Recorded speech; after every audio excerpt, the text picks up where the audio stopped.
Praise the lord. రక్షణ ధ్వని కార్యక్రమానికి ప్రేమతో మిమ్మల్ని ఆహ్వానిస్తున్నాను. మరొకసారి ఈ దినం మీ మధ్యలోనికి రావడానికి ప్రభు చూపిన కృపను బట్టి ప్రభువుకు వందనాలు తెలియజేస్తున్నాను. ఎలా ఉన్నారు? బాగున్నారా? దేవుని వాక్యాన్ని వినడానికి ఆశతో ఎదురు చూస్తున్నారు కదూ. నిజంగా దేవుని వాక్యమే మనల్ని బలపరిచేది. దేవుని వాక్యమే మన జీవితాలను ఆత్మీయంగా ఎదిగింపచేసేది, దేవునికి దగ్గర చేసేది, దేవుని మీద ప్రేమను పెంచేది కూడా దేవుని వాక్యమే కదా. నిజంగా ఈ పరిశుద్ధ గ్రంథం దేవుడు మనకు అందుబాటులో ఉంచాడు కాబట్టి, ఎన్నో విషయాలు దీంట్లో పొందుపరిచాడు కాబట్టి ఈరోజు మనకు సత్యమేంటో అర్థమవుతుంది, దేవుడెవరో మనకు అర్థమవుతుంది, మనమేంటో మనకు అర్థమవుతుంది. నిజంగా దేవుడు మనకు చూపుతున్న ఈ కృప, దేవుడు మనకిచ్చినటువంటి గొప్ప భాగ్యాన్ని బట్టి ఆ దేవునికి వందనాలు చెల్లిస్తున్నాను. ముఖ్యంగా వాక్యాన్ని వింటున్నటువంటి మీరందరూ కూడా దేవుని వాక్యము చేత బలపడి ఆత్మీయంగా ఎదగాలి అన్నది ఆ దీన సేవకులముగా మా యొక్క ఆశ, ఆలోచన. నిజంగా ఎవరినో నష్టం చేసేది కాదు, ఎవరినో మోసం చేసేది అసలే కాదు. ఇది నిజంగా మనందరము దేవునికి దగ్గర అవ్వాలి, దేవుని రాజ్యానికి దగ్గర అవ్వాలి. అది దేవుని యొక్క ఉద్దేశం. కాబట్టి మరొక్కసారి దేవుడిచ్చిన ఈ యొక్క అవకాశాన్ని బట్టి ప్రభువుకు వందనాలు చెల్లిస్తున్నాను. మీరందరూ బాగున్నారు కదా. ఏ కష్టమైనా, ఏ బాధ అయినా దేవుని ద్వారా పరిష్కారం ఉంది. ఈరోజు నువ్వు నిరాశతో ఉన్నావా, దుఃఖంతో ఉన్నావా, నా సమస్య ఎవరికి చెప్పుకోవాలి అనే ఆలోచనతో, ఆందోళనతో ఉన్నావా? పర్వాలేదు, నిన్ను సృష్టించిన దేవుడు నీకున్నాడు కదా. నీవు ఏ విషయంలో ఆందోళన చెందనవసరం లేదు. ఎందుకంటే ఆయన మన తండ్రి కదా.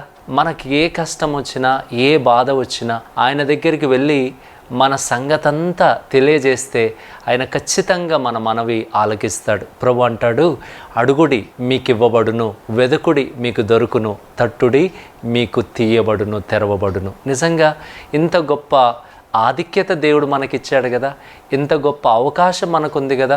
మరి ఎందుకు నిరాశపడాలి? ఎందుకు మనం నిరుత్సాహపడాలి? ఎందుకు అధైర్యపడాలి? దేవుని బిడ్డలారా, అధైర్యపడనవసరం లేదు. ధైర్యంగా ఉండండి. దేవుడు ఖచ్చితంగా మీ ప్రతి కష్టంలో, కష్టాలు వస్తాయా? ఖచ్చితంగా వస్తాయి. మరి విడుదల ఉందా అంటే ఖచ్చితంగా విడుదల ఉంది. దేవుడు ఖచ్చితంగా విడిపిస్తాడు. ఆ కష్టాలే మనకు ముగింపు అని ఎప్పుడు అనుకోకూడదు. కష్టాల్లో నుండి విడుదల కూడా దేవుడు మనకు ప్రసాదిస్తాడు. మరొకసారి కార్యక్రమానికి ప్రేమతో మిమ్మల్ని ఆహ్వానిస్తున్నాను.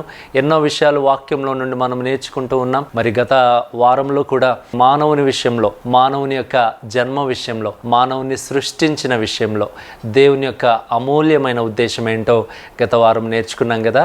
ఈరోజు మరి మానవుని యొక్క సృష్టి నిర్మాణ క్రమం ఏంటో చూద్దాం. దేవుడు మనుషుణ్ణి ఏ విధంగా నిర్మించాడు, ఏ విధంగా సృష్టించాడు, ఆ నిర్మాణ క్రమము అనేది మరి ఒక్క వచనంలో మనము చూడవచ్చు. ఆదికాండం, దయచేసి మీ దగ్గర బైబిల్ గ్రంథాలు ఉన్నట్లయితే తెరిచి చూడండి. ఆదికాండం 2వ అధ్యాయము 7వ వచనంలో మనము ఈరోజు ధ్యానించుకునబోతున్న దేవుడైన యెహోవా నేలమంటితో నరుణ్ణి నిర్మించి వాని నాసిక రంధ్రములలో జీవవాయువును ఊదగా నరుడు జీవాత్మ ఆయను. దేవుడైన యెహోవా నేలమంటితో నరుణ్ణి నిర్మించి వాని నాసిక రంధ్రములలో జీవవాయువును ఊదగా నరుడు జీవాత్మ ఆయను. గమనించండి, సృష్టి నిర్మాణము నానా రకాలుగా మనం చూస్తాం. మొట్టమొదటిగా నోటి మాటతో చేసిన సృష్టిని మనం చూస్తున్నాం. దాని తర్వాత మనుష్యుణ్ణి మట్టితో చేసినట్లుగా మనం చూస్తున్నాం. స్త్రీని ఎముకతో చేసినట్లుగా మనం చూస్తున్నాం కదా. మానవునిలో నుండి, ఆదాములో నుండి ఒక ఎముకను తీసి, ఆ ప్రక్కటి ఎముకను తీసి స్త్రీనిగా నిర్మించినట్లుగా మనం చూస్తాం. ఇవన్నీ ఒక ఎత్తు. మరి ప్రాముఖ్యమైనది ఏంటంటే ఆ నరునిలో దేవుడు తన జీవవాయువును ఊదగా నరుడు జీవాత్మ ఆయను అని మనం వాక్యంలో చూస్తున్నాం. దయచేసి గమనించండి, మొట్టమొదటి విషయము ఆలోచిస్తే మనకు నిజంగా ఆశ్చర్యం కలుగుతుంది. ఏంటో తెలుసా? మనుష్యుణ్ణి దేవుడు నేల మంటితో నుండి మరి చేశాడట. మనుషుడు దేనితో చేయబడ్డాడు? మట్టితో చేయబడ్డాడు. దేంట్లో నుండి తీయబడ్డాడు అంటే మట్టి నుండి తీయబడ్డాడు అని వాక్యంలో చూస్తాం. అంటే కుమ్మరివాడు ఏ విధంగానైతే ఒక పాత్రను చేసేటప్పుడు, ఆ మట్టి పాత్రను చేసేటప్పుడు ఏ విధంగానైతే మట్టిని నేల నుండి త్రవ్వి తీస్తాడో, దాంట్లో మరి నీరు పోసి దాన్ని మెత్తగా చేసి దాన్ని పిసికి ఒక ముద్దగా చేసి ఏ విధంగానైతే ఒక పాత్రగా మలుస్తాడో, దేవుడు కూడా మనుష్యుణ్ణి మట్టిలో నుండి తీశాడట. గమనించండి దేవుని బిడ్డలారా, మనము ఎవరము అన్నది మనం ఒక విషయాన్ని ఆలోచిస్తే, నిజంగా మనం మట్టి నుండి తీయబడ్డామా, మన దేహము మట్టి నుండి తీయబడిందా అంటే అవుననే బైబిల్ చెప్తుంది. దేవుని బిడ్డలారా దయచేసి గమనించండి, మట్టికి అదేవిధంగా మనుషునికి సంబంధం ఉంది. హిబ్రూ భాషలో రెండిటికి ఇంచుమించు ఒకే రకమైనటువంటి పదాలు వాడబడ్డాయి. ఇంగ్లీష్లో కూడా యాడమ్ అంటున్నాం, ADAM, యాడమ్ అంటున్నాం. నిజంగా మరి అది మనుష్యునికి ఇవ్వబడిన ఆ హిబ్రూ పదం అయితే, మరి ఆ మట్టికి నేలకు హిబ్రూ పదం ఏంటో తెలుసా? Adama, ADAMAH, Adama. అంటే ఇంచుమించు యాడమ్, అడామా అనే పేరు మనము దగ్గర సంబంధం, ఆ ప్రొనౌన్సియేషన్ కూడా, ఆ ఉచ్చారణ కూడా ఒకే విధంగా ఉన్నట్లుగా మనం చూస్తాం. నిజమే, ఎంత విచిత్రం కదా, ఎంత ఆశ్చర్యం కదా. గమనించండి దేవుని బిడ్డలారా, మనుష్యుడు మట్టి నుండి తీయబడ్డాడు, మట్టి నుండి చేయబడ్డాడు అన్నది ఆశ్చర్యం కలిగించే విషయమే. గమనించండి దేవుని బిడ్డలారా, అందుకోసమే మట్టికి మనుషునికి ఒకే రకమైన హిబ్రూ పదము వాడబడినట్లుగా మనం చూస్తాం. మరొక విషయాన్ని నేను మీకు గుర్తు చేయాలి. అంటే గమనించండి, దేవుడు సమస్తాన్ని నోటి మాటతో చేశాడు, కానీ మనుషుడు మట్టి నుండి తీయబడ్డాడు. వాస్తవానికి ఆ మట్టిలోనికి, ఒక ఆకారంలో చేయబడిన ఆ మనుషునిలోనికి, లేకపోతే ఒక మట్టి ముద్దగా ఉన్నటువంటి ఆ మనుషునిలోనికి జీవం లేకపోతే, నిజంగా గమనించండి, సృష్టిలో దేవుడు చేసిన అన్నిటికంటే కూడా మనము హీనమైనటువంటి వాళ్ళమే, తక్కువ వాళ్ళమే జీవం లేకపోతే. ఎందుకంటే మనం మట్టితో చేయబడ్డాం. పక్షులు, జంతువులు మట్టితో చేయబడలేదు, అవి దేవుని మాటతో వచ్చినాయి. వాస్తవానికి మనలో జీవం లేకపోతే, మనలో ప్రాణం లేకపోతే వాటికంటే హీనమైన స్థితే మనం. కానీ మనకెంత విలువ వచ్చింది, ఎంత ఘనత వచ్చింది? కారణం ఏంటి అంటే మనలోనికి జీవం వచ్చింది. దేవుని బిడ్డలారా దయచేసి గమనించండి, మనం ఏమై ఉన్నాము అంటే, మన దేహము ఏమై ఉంది, మన దేహము ఎక్కడి నుండి వచ్చింది అంటే మట్టిలో నుండి తీయబడింది. సరే, వాక్యంలో మనము ఎన్నో దానికి ఆధారాలు చూస్తాం. ఈ మట్టిలో నుండి వచ్చినటువంటి దేహము తిరిగి ఎక్కడికి వెళ్తుంది? మట్టిలోనికే వెళ్తుంది కదా. మట్టి దేహము మట్టిలోనికే వెళ్తుంది. వాక్యంలో దేవుడు కూడా ఆ మాట అంటాడు. ఏంటంటే అది 3వ అధ్యాయము 19వ వచనంలో, నీవు నేలకు తిరిగి చేరు వరకు నీ మొక్కపు చెమట కార్చి ఆహారం తిందువు, ఏలయనగా నేల నుండి నీవు తీయబడితివి, నీవు మన్నే గనుక తిరిగి మన్నైపోదువు అని చెప్పాను. గమనించండి, మట్టిలో నుండి తీయబడినటువంటి మానవుడు కదా. ప్రభు అంటాడు, నీవు మన్నే, నువ్వేమై ఉన్నావు అంటే నువ్వు మట్టి, మన్నే అయి ఉన్నావు, కాబట్టి తిరిగి మన్నైపోతావు అంటాడు. గమనించండి దేవుని బిడ్డలారా, నిజమే, మట్టిలో ఉన్నటువంటి ఆ రసాయనాలు ఏవైతే ఉన్నాయో మన దేహంలో ఉన్నాయి కదా. మనందరికీ తెలిసినటువంటి విషయమే, చదువుకున్న వారికి ఆ విషయాలన్నీ తెలుసు కదా. మనుష్యునిలో ఏ అయితే ఆ రసాయనాలు, ఆ కెమికల్స్ ఉన్నాయో కదా, ఆ మట్టిలో కూడా అవి ఉన్నాయి. మనము కాల్షియం, పొటాషియం కదా, ఐరన్, ఇవన్నీ కూడా మట్టిలో ఉన్నవే మనుషుని దేహంలో ఉన్నాయి అనడంలో ఎంత ఆశ్చర్యం కదా. గమనించండి, మనము ఎంత తక్కువ వాళ్ళం. మనలోనికి దేవుని ఊపిరి వచ్చే వరకు మనము మట్టితో సమానం, నేల మంటితో సమానం. గమనించండి దేవుని బిడ్డలారా, మనము ఎంత హీనమైన వాళ్ళమో, ఎంత తక్కువ వాళ్ళమో, కానీ దేవుడు మనలోనికి తన జీవము, తన ఊపిరి ఇచ్చినప్పుడు మనకి ఈ విలువ, ఈ ఘనత.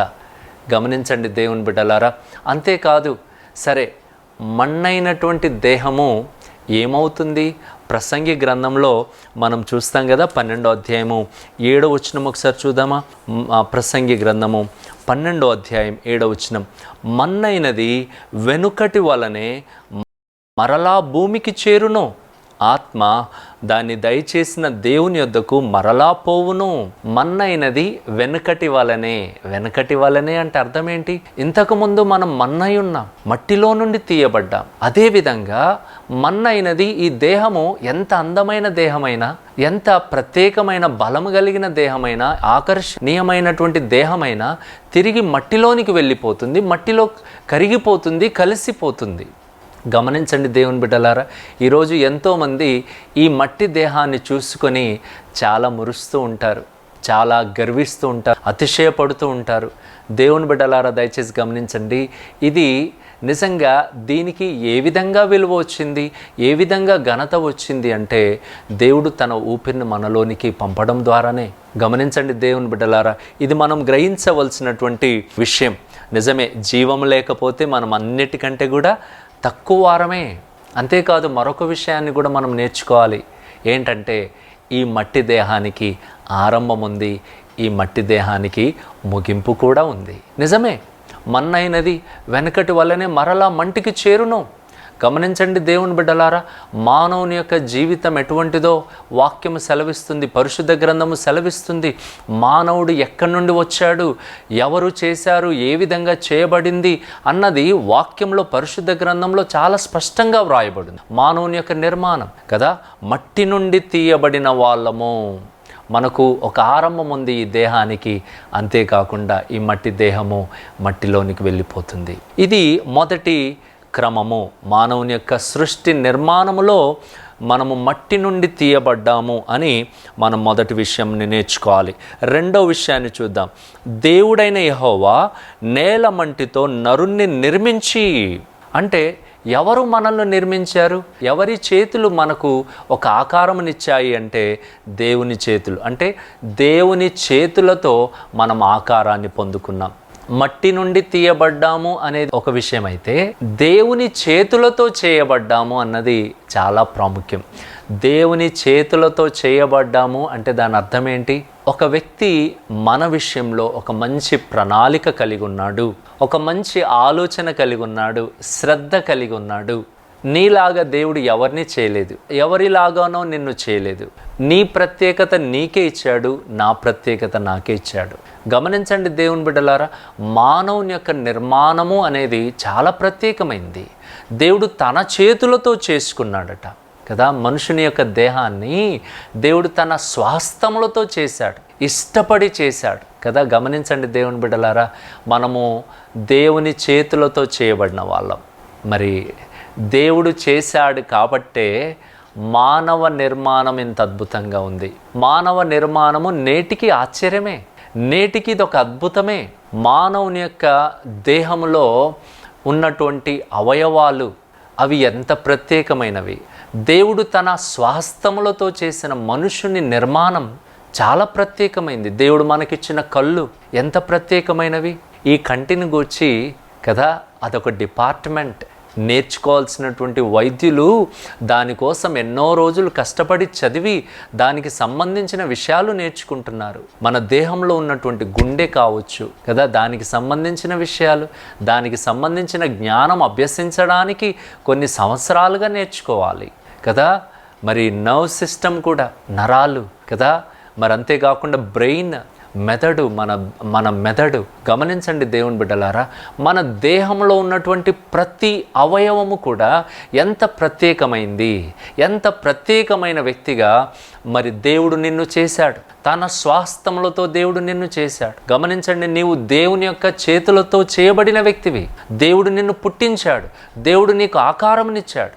నా తల్లిదండ్రులు కాదు నాకు ఆకారం ఇచ్చింది, నీ తల్లిదండ్రులు కాదు నీకు ఆకారం ఇచ్చేది, దేవుడు నాకు ఆకారం ఇచ్చాడు. నాలాగా ప్రపంచంలో ఎవరిని దేవుడు పుట్టించలేదు, నీలాగా దేవుడు ఎవరిని మరి పుట్టించలేదు. అంత ప్రత్యేకత దేవుడు మనకు ప్రసాదించాడన్నది మనం గుర్తించాల్సిన విషయం. గమనించండి, దేవుడు తన చేతులతో నిన్ను నిర్మించాడు అంటే దాంట్లో దైవ జ్ఞానం ఎంత గొప్పదో మనకు అర్థమవుతుంది. అంతేకాకుండా దేవుడు ఎంత వ్యక్తిగతమైన శ్రద్ధ ఆసక్తులతో నిన్ను నిర్మించాడో మరి అర్థమవుతుంది. అంతేకాకుండా మానవ నిర్మాణము అనేది దేవుని చేతి పనిని స్పష్టంగా కనపరుస్తుంది. మన దేహాన్ని చూసినప్పుడు దేవుని చేతి పని ఇంత అద్భుతంగా ఉందా, ఇంత ఆశ్చర్యకరంగా ఉందా అన్న విషయాన్ని మనకు తెలియజేస్తుంది దైవ బిడ్డలారా. గమనించండి, మనం ఎక్కడి నుండో రాలేదు. ఈ రోజుల్లో నానా రకాలుగా బోధించేవారు ఉన్నారు, ఉపదేశకులు ఉన్నారు, తప్పుడు సిద్ధాంతాలను బోధించేవారు ఉన్నారు.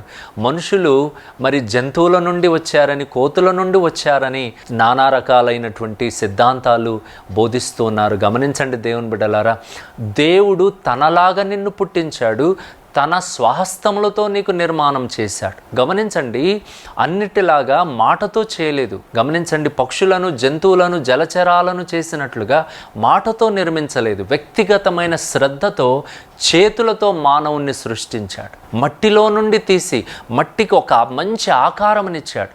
ఈరోజు మానవుని యొక్క నిర్మాణం, అవయవాలు, మన జ్ఞానేంద్రియాలు కానీ కదా, మన చేతి వ్రేళ్ళు కావచ్చు. గమనించండి, ఒక్కొక్క వ్రేలు ఒక్కొక్క రకంగా ఎంత ప్రయోజనకరంగా పనిచేస్తున్నాయి. ఒక్క వ్రేలు లేకపోతే, ఒక ఫింగర్ లేకపోతే ఎంత కష్టం, ఎంత ఇబ్బంది, ఏ పని మనం చేయలేం. దైవ బిడ్డలారా, దయచేసి గమనించండి, నిన్ను సృష్టించినటువంటి ఆ దేవుని గొప్పతనం ఏంటో, నీవు ఏ విధంగా సృష్టించబడ్డావో దాన్ని చూడడం ద్వారా, దాన్ని గమనించడం ద్వారా, గ్రహించడం ద్వారా నిన్ను నిర్మించిన దేవుని గొప్పతనం నీకు అర్థమవుతుంది. దైవ బిడ్డలారా, దయచేసి గమనించండి, ఇక్కడ మనము చూస్తున్నటువంటి రెండవ విషయం, ఆయన చేతులతో మనకు మరి ఆకారంనిచ్చాడు. చేతులతో ఆకారం పొందుకున్నాం. బైబిల్లో ఈ విషయాన్ని భక్తుడైన దావీదు ఎంత చక్కగా అర్థం చేసుకున్నాడు. గమనించండి, చాలామంది వారి గొప్పతనాన్ని గురించి మాట్లాడవచ్చు, వారి తల్లిదండ్రుల గొప్పతనాన్ని గురించి మాట్లాడవచ్చు, కానీ దావీదుకున్న ప్రత్యేకత ఏంటో తెలుసా? తన్ను నిర్మించినటువంటి దేవుని గొప్పతనాన్ని గురించి మాట్లాడతాడు. ఒక్కసారి 139వ కీర్తనలో మనం చూస్తే గనక, 139వ కీర్తనలో దేవునికి ఉన్నటువంటి లక్షణాలు, గుణలక్షణాలు, అట్రిబ్యూట్స్ అంటారు.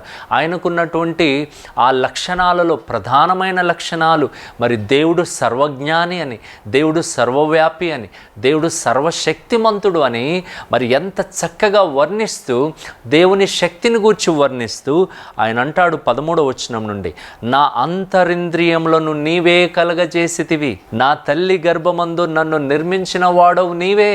తల్లి కాదు, తండ్రి కాదు. గమనించండి, నీవు నన్ను కలగజేసిన విధము చూడగా భయమును ఆశ్చర్యమును నాకు పుట్టుచున్నవి, అందును బట్టి నేను నీకు కృతజ్ఞతాస్తుతులు చెల్లించుచున్నాను. దేవుడు సర్వశక్తిమంతుడు అని దావీదు ఎంత చక్కగా వివరిస్తున్నాడు, వర్ణిస్తున్నాడు. దేవా, నా అంతరింద్రియములను, నాలో ఉన్నటువంటి ప్రతి అవయవాన్ని మీరు నిర్మించారు, నీవు నన్ను కలగజేసిన విధము చూడగా. ఇక్కడ దావీదు తన తల్లిదండ్రులతో కాదు మాట్లాడుతున్నది, తల్లి యొక్క గొప్పతనాన్ని కాదు వివరిస్తున్నది. తల్లి గొప్పదే, తల్లి మనల్ని నవమాసములు మోస్తుంది, ఎంతో జాగ్రత్తలు తీసుకుంటుంది. అది ఒక ఎత్తు అయితే, అన్నిటికంటే ప్రాముఖ్యమైంది లోపల నిర్మాణము అనేది ఎంత ప్రత్యేకమైంది. దేవుడు మనుషుని యొక్క అవయవాలను ఎంత అద్భుతంగా నిర్మించాడు. మనలో ఉన్నటువంటి అవయవాలు, రక్తము కావచ్చు, అవయవాలు కావచ్చు, ఎంత విలువైనవి. నేటికి ఎవ్వరు, ఏ శాస్త్రజ్ఞులు కూడా వాటిని కనుగొనలేకపోతున్నారు, వాటిని తయారు చేయలేకపోతున్నారు. రక్తము కావాలి అంటే మరొక మనిషి యొక్క రక్తమే మనకు కావాలి, కానీ రక్తాన్ని నేటికి ఎవరు కూడా కనిపెట్టలేకపోయారు, తయారు చేయలేకపోయారు. ఎన్నిటినో తయారు చేస్తున్నారు, కానీ వీటిని నిజంగా గమనించండి. అందుకోసమే దావీదు గ్రహించాడు అది. దేవా, నీవు నన్ను కలుగజేసిన విధము చూడగా నాకు భయము కలుగుతుంది. దేవా, నీ గొప్పతనాన్ని బట్టి భయము కలుగుతుంది, ఆశ్చర్యము కలుగుతుంది, అంతేకాదు నీకు కృతజ్ఞత కలుగుతుంది దేవా అన్నాడు. అందును బట్టి నేను నీకు కృతజ్ఞత చెల్లిస్తున్నాను. దేవుని బిడ్డలారా, దయచేసి గమనించండి, దేవుడు మనుష్యుని ఎంత అద్భుతంగా సృష్టించాడు. నేటి ప్రజలు ఎంతోమంది ఈ వాస్తవాన్ని, బైబిల్ గ్రంథంలో వ్రాయబడినటువంటి ఈ వాస్తవాన్ని గ్రహించలేకపోతూ ఉన్నారు, ఈ సత్యాన్ని తెలుసుకోనలేకపోతున్నారు. అందుకోసమే మనము నేర్చుకోవాలి, వాక్యాన్ని బట్టి అర్థం చేసుకోవాలి. దేవుడు మొట్టమొదట మనుషుణ్ణి ఏ విధంగా నిర్మించాడంటే, మనల్ని మట్టిలో నుండి తీశాడు. మట్టి నుండి తీయబడ్డ వాళ్ళము అన్నది మొదటి విషయం. దేవుని చేతులతో ఆకారం పొందుకున్న వాళ్ళము అన్నది రెండవ విషయం.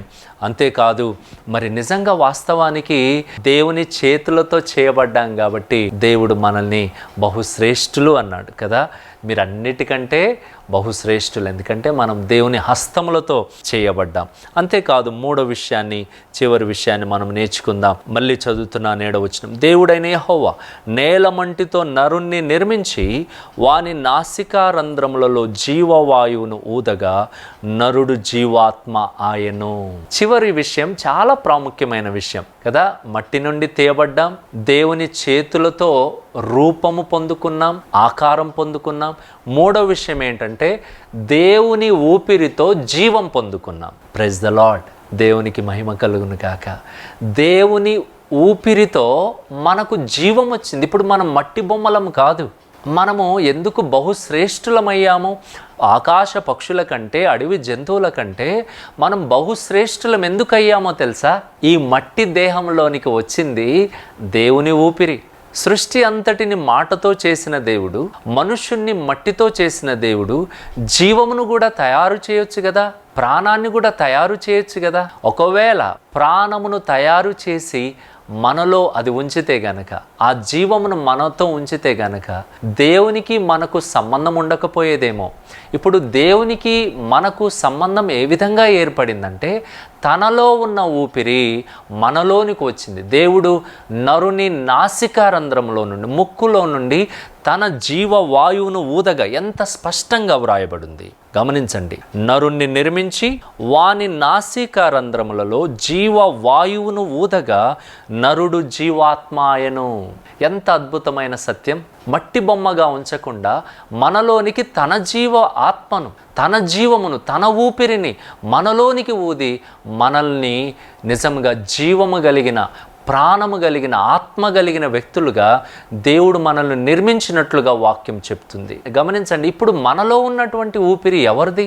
అది ఇక్కడ మనం నేర్చుకోవాల్సిన ఆత్మీయ పాఠం అదే. ఏంటంటే నీలో ఉన్న ఊపిరి నీది కాదు, నీలో నాలో ఉన్నటువంటి ఊపిరి దేవుడు తన జీవాత్మను మనలో ఊదాడు, తన జీవము, తన ప్రాణము మనలో ఊదాడు. అందుకోసమే ఇప్పుడు మనము ఆయనతో ఏకమైపోయాం.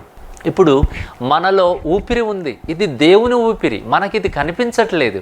ఆ దేవుడు మనలో ఏకమైపోయాడు. ఇప్పుడు మనము ఆయనలో ఏకమైపోయాం, దేవునితో మనం మమేకమైపోయాం, కలిసిపోయాం. ఎందుకో తెలుసా?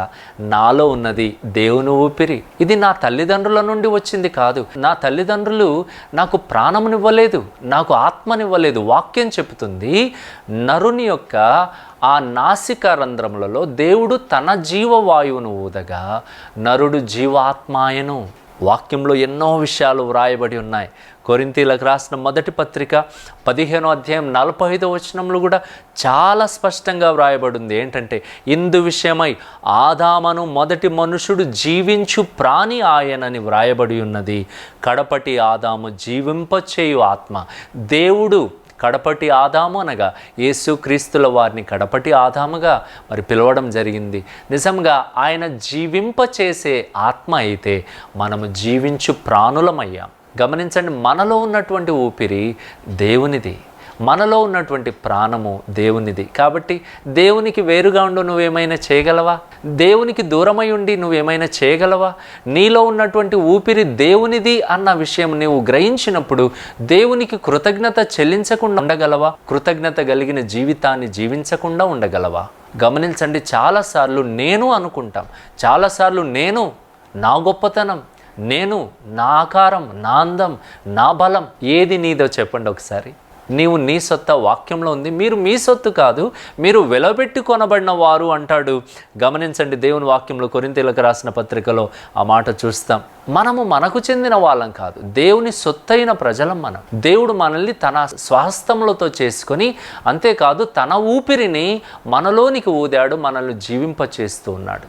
కాబట్టి గమనించండి దేవుని బిడ్డలారా, దేవుని బిడ్డలంగా ఈ సత్యాన్ని మనం గ్రహించాలి. ఈ దేహముతో దేవుణ్ణి మహిమపరచాలి కదా, దేహముతో దేవుణ్ణి మహిమపరచాలి అంటాడు కదా. ఒకసారి ఆ వాక్యం చూద్దామా? 1 కొరింథీలకు రాసిన పత్రికలో ఆ మాట చూస్తాము. 1 కొరింథీ 6వ అధ్యాయము 19వ వచనంలో ఆ మాట మనం ఎంతో స్పష్టంగా చూడగలుగుతాము. 1 కొరింథీ 6వ అధ్యాయము 19వ వచనం, మీ దేహము దేవుని వలన మీకు అనుగ్రహింపబడి మీలోనున్న పరిశుద్ధాత్మకు ఆలయమై ఉన్నదని మీరు ఎరగరా? మీరు మీ సొత్తు కారు, విలువబెట్టి కొనబడిన వారు గనుక మీ దేహముతో దేవుణ్ణి మహిమపరచుడి. గమనించండి దేవుని బిడ్డలారా, దేవుడు మనకు ఒక మంచి దేహమునిచ్చాడు. ఇప్పుడు 2 దేవుని కోసం వాడబడాలి. ఏంటి అంటే దేహముతో దేవుని మహిమపరచాలి, అంతేకాకుండా ఆత్మ దేవునితో సంబంధం కలిగి ఉండాలి. ఎందుకంటే ఆత్మ దాన్ని దయచేసిన దేవుని యొద్దకు చేరుతుంది అన్నాడు. కాబట్టి ఆత్మకు మోక్షం ఉండాలి, మోక్షము చేరాలి, ఆత్మ దేవుని యొద్దకు చేరాలి, ఆత్మ క్షేమకరమైన స్థలానికి వెళ్ళాలి. ఎందుకంటే శరీరము మట్టిలో నుండి వచ్చింది, మట్టిలోనికి వెళ్తుంది. శరీరానికి మోక్షం అవసరం లేదు, అది మోక్షానికి వెళ్ళదు. ఎంత గొప్ప దేహమైనా, ఎంత మంచి శరీరమైనా, ప్రతి మానవుని యొక్క శరీరం మట్టిలోనికి వెళ్తుంది. కానీ ఆత్మ దాన్ని దయచేసిన దేవుని యొద్దకు చేరుతుంది. ఎంత అద్భుతమైనటువంటి సత్యం పరిశుద్ధ గ్రంథంలో దేవుడు పొందుపరిచాడు. కాబట్టి ఈరోజు గమనించండి దేవుని బిడ్డలారా, నీకంటూ ఒక దేహమునిచ్చి, నీకంటూ ఆత్మనిచ్చి, నీకంటూ ప్రాణమునిచ్చి, నిన్ను సృష్టించి, నీకింత విలువనిచ్చి, శ్రేష్టమైన జీవితాన్ని దయచేసినటువంటి మరి ఆ దేవుని కోసం, మరి ఆయన బిడ్డగా ఆయన చేతుల ద్వారా చేయబడిన నీవు ఆయన కోసం జీవించగలవా? ఆయనను మహిమపరచగలవా? ఈ దేహము దేవుని కోసం వాడగలవా? గమనించండి, ఆత్మ దేవుంది, ప్రాణము దేవుంది కాబట్టి నా దేవుని కోసం నేను బ్రతుకుతానని జీవించగలవా? బ్రతకగలవా?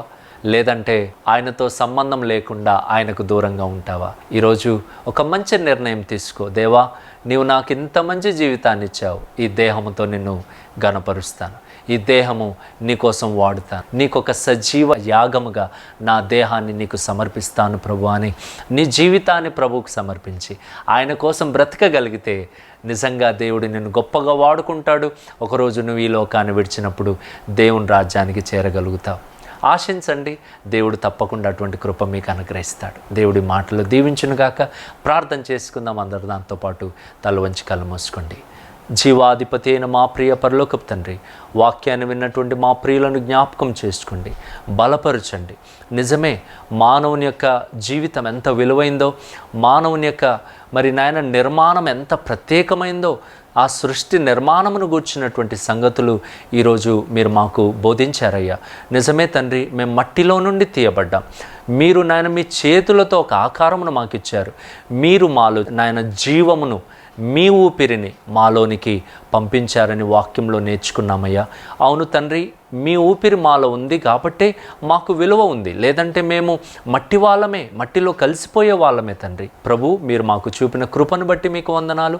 వాక్యాన్ని విన్న బిడ్డలందరినీ బలపరచండి. మీకు నాయన తండ్రి నమ్మకమైన బిడ్డలుగా, కృతజ్ఞత కలిగిన బిడ్డలుగా, దావీదు ఏ విధంగా మీకు కృతజ్ఞత చెల్లించాడో అటువంటి కృతజ్ఞత జీవితం ప్రతి బిడ్డకు దయచేయమని, బలహీనంగా ఎవరైనా ఉంటే బలపరచండి, నిరాశతో ఉంటే ధైర్యపరచండి, అనారోగ్యంతో ఉంటే సంపూర్ణమైన స్వస్థతని బిడ్డలకు దయచేయండి, ఆర్థిక సమస్యలతో బాధపడుతూ ఉంటే విడిపించమని ప్రార్థిస్తూ నాయన తండ్రి వాక్యాన్ని విన్న బిడ్డలందరినీ మీ చేతులకు సమర్పిస్తూ మా రక్షకుడైన యేసు క్రీస్తు శక్తి కలిగిన నామములో ప్రార్థించి వేడుకుంటున్నాము తండ్రి. Amen, amen. దేవుడు మీ అందరిని దీవించి ఆశీర్వదించును గాక. ఆమెన్. మీరు విన్న ఈ సందేశం ద్వారా మీరు పొందిన ఆత్మీయ అనుభూతిని మరియు మీ ప్రార్థన అవసరతలను మాతో పంచుకోగలరు. మరిన్ని వివరాలకు మీరు సంప్రదించవలసిన మా ఫోన్ నంబర్లు 9177533328, 9963732003. మా చిరునామా independent Baptist church, Narsingi, Medak జిల్లా, తెలంగాణ. మా ఆరాధనా సమయం ప్రతి ఆదివారం ఉదయం 9 గంటలకు. మా బైబిల్ కాలేజ్ వివరాలు: సిలోహ్ Baptist Bible college and seminary, Toopran. మా బైబిల్ కాలేజ్ గురించి మరిన్ని వివరములు తెలుసుకొనుటకు మమ్మల్ని సంప్రదించగలరు.